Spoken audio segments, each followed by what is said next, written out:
Today we're talking about summoning systems and pity systems in mobile gacha games, and specifically we're going to do a deep dive into Godforge and the way that they're going to be doing their summoning system and their pity system.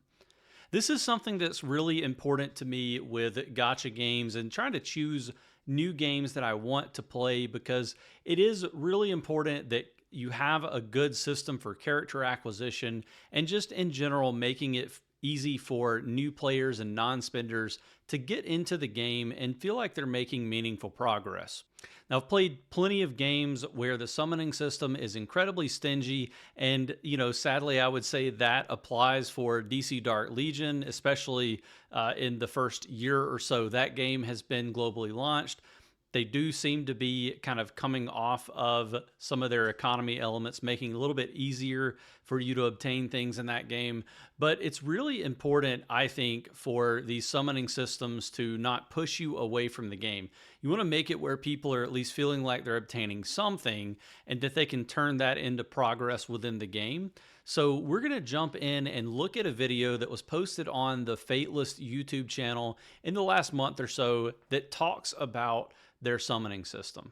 So in the first part of this video, and obviously you can go over to the Fateless YouTube channel to watch this video in full. I don't want to play too much of Simon talking here. I'd rather just kind of react and kind of give you my impressions from what I'm seeing from the video.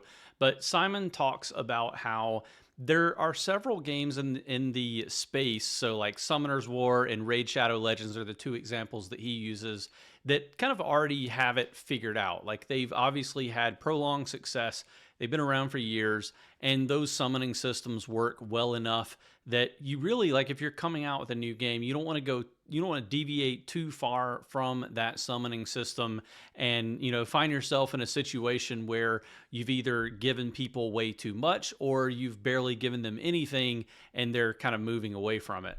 So it sounds like his specific words were that you don't want to deviate too much from those systems that have proven to work. So it does sound like they're probably going to be going industry standard for a lot of the pull rates, which is a little bit kind of frustrating for me, given the fact that there are over 200 champions that we're going to start out with, or at least that's what's going to be provided to us in the beta to test out. There's probably going to be a lot more than that coming down the pipeline over the next few years once the game does launch. So it's going to be very difficult to get the champions that you want unless there's some sort of a pity system or some other kind of system that they're going to allow us to obtain the champions that we want, or obtain champions on at a faster clip. So he's doing this poll, and then he's going to talk a little bit more about kind of how their system is going to work. And a lot of this stuff, by the way, is based on player feedback and content creator feedback as well. So they are listening to what the community has to say, and they're trying to implement a few tweaks to the system that are going to make it different from these other games. So we'll talk about that in just a second. So the first system that they're introducing, and you can correct me if I'm wrong, I don't think the other games have anything similar to this. I'm fairly positive that Raid doesn't have this, but you can see here on the screen below my camera, guaranteed legendary within 199 summons. So basically, when you first start out, when you first pull in the game, it's going to take you 200, like maximum 200 summons in order to get your first legendary, or to get a legendary. That doesn't mean it's going to take exactly that many. It just means that if you had the worst luck in the world, you're going to go to 199 summons before you get your first one.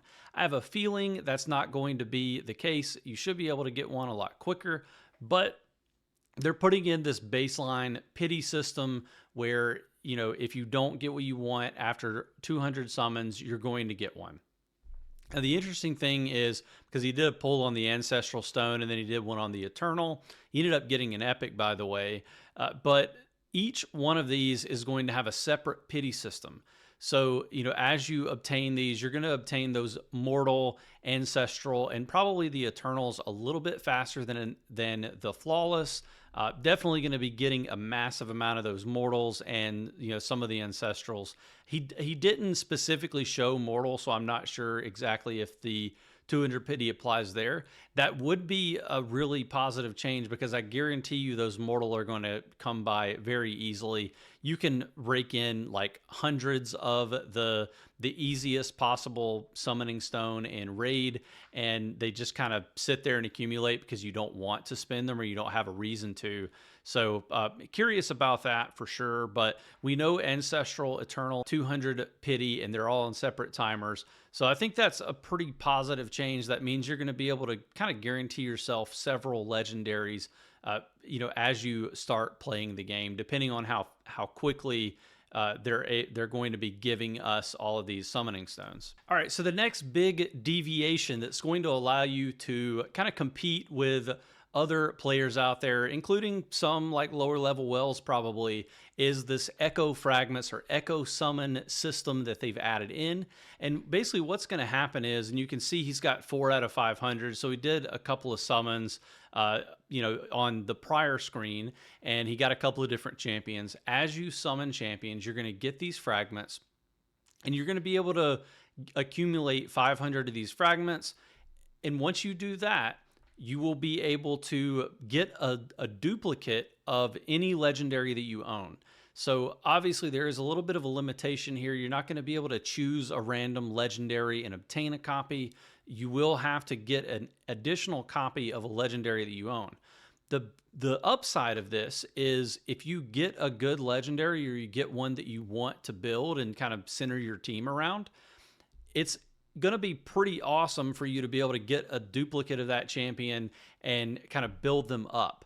So they're kind of making it where over time, like over a 6-month or a 1-year period, you will be able to kind of max out one of your best champions, and you're going to be able to compete in at least some of the game modes based on, where that champion has efficiencies or proficiencies, I should say. So I like the Echo Fragment system. This combined with the pity system means that already the summoning system for this game is going to be loads better than Raid Shadow Legends for sure. It's probably not the most lenient system or the most generous system, but honestly, in a lot of ways, I think you have to be careful not to give too many copies of your champions in the first place, because it will kind of create this boredom factor as well. So like there's kind of a give and take. I do still think it's a little bit stingy, based on what I've seen, but at the end of the day, I do like the Echo Fragment system. I think it's going to be a nice addition to the game. Now, one thing I do want to point out that Simon said, I don't want to mince his words, but he mentioned that these systems weren't fully set in stone, so obviously subject to change. We are in a beta, or the beta hasn't even started. We're kind of in a lull between the alpha and the beta. Beta is going to be starting very soon, but even then, it's not guaranteed. This is an idea, or it's a chance for Fateless to go in and get player feedback, get a decent amount of people playing the game and getting excited about these new modes and testing things out to try to figure out whether these, champion acquisition methods work and whether they are tuned correctly.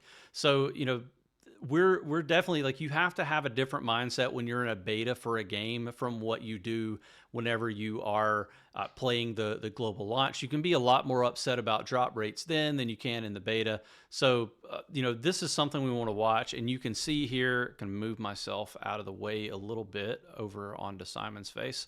Sorry, Simon. But you can see the drop rates that they have proposed right now for your Mortal, Ancestral, Eternal, and Flawless. You can see it's going to be very difficult for you to get a legendary from those Mortal, although it is possible. It's a 0.005% chance. So basically, it's hardly ever going to happen, and when it does, it's going to be worth celebrating. You're mostly going to be getting uncommons and commons with a few rares as well. But Ancestral, you're going to start to see that percentage go down a little bit to where you might actually be able to get some. One curiosity that I have, and I'm sure Simon maybe talks about this a little bit, but Ancestral and Eternal stones have basically the same drop rates. So, maybe he'll provide a little bit of information about that. Does look like the affinities are going to be a little bit different there for the Eternal. And then we have Flawless. at 94% epic and 6% legendary. So those flawless are going to be really nice for getting champions that are definitely going to be able to take your account to the next level. You're guaranteed those epic pulls at least. And that 6% legendary is actually really good. It tells me that flawless stones are going to be very, very difficult to get. But this does seem to be a little bit different from what we've seen in other games. And then you could read this out. Summoning heroes without earning a hero of a certain rarity increases your pity count. Once your pity count reaches the required amount, your next summon is guaranteed to be a hero of that rarity.